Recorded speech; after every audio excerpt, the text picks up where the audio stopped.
तुझ्या बाबतीत मी साफ चुकले. तुझं आयुष्य मी उद्ध्वस्त केलं, मी मान्य करते ना.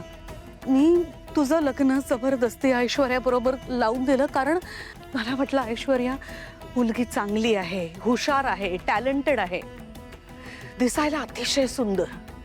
या सगळ्याच्या मी मोहात पडले आणि म्हणून तुझ्यावर जबरदस्ती केली. ऐश्वर्याशी लग्न करायची आणि सानिका बरोबर लग्न करू नकोस हे मीच सांगितलं तुला. त्याबद्दल मला माफ कर. हे सगळं करून मी तुझं आयुष्य उद्ध्वस्त केलंय. मी हात जोडून माफी मागते तुझी. माझं चुकलं नाही.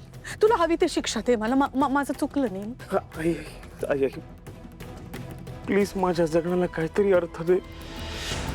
मला असं वाटलं होतं की तू कधीच चुकणार नाही. मग तू माझ्या बाबतीत का चुकलीस? माझं नील ऐक ना माझं नील.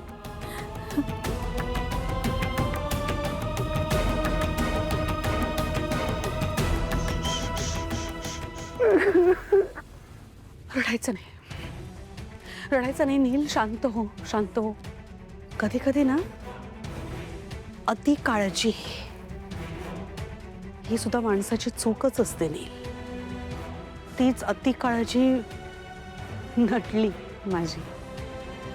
खूप काळजी करते मी तुम्हा सगळ्यांची. माझं कुटुंब मला जगात सगळ्यात प्रिय आहे.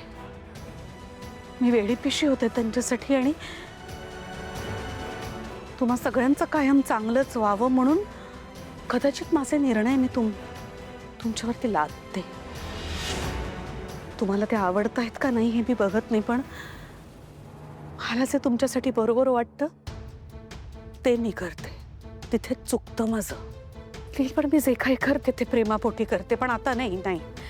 मी माझ्या सगळ्या चुका सुधारणार आहे. आता यापुढे चुका नाही करायच्या. मी तुला प्रॉमिस करते. मी आत्तापर्यंत प्रत्येक चूक सुधारणार आहे. मी सॉरी, व्हेरी सॉरी नील.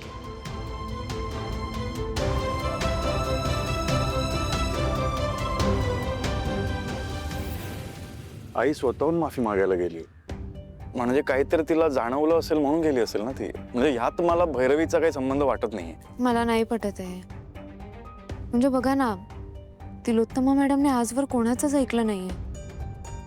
मग अचानक कसा काय बदल झाला त्यांच्यात? आणि तुम्हीच विचार करा, हे सगळं कधीपासून सुरू झालं? जेव्हापासून भैरवी माई आपल्या घरात राहायला आल्या तेव्हापासून. योगायोग असू शकतो ना. चांगली गोष्ट आहे की आईने माफी मागितली नीलची. काहीतरी पॉझिटिव्ह घडलं. माझी सुद्धा तीच इच्छा आहे की सगळं चांगलंच व्हावं. पण मला ही भीती वाटते की तिलोत्तमा मॅडम कोणाच्या तरी दबावाखाली येऊन हे सगळं करत नाहीयेत ना.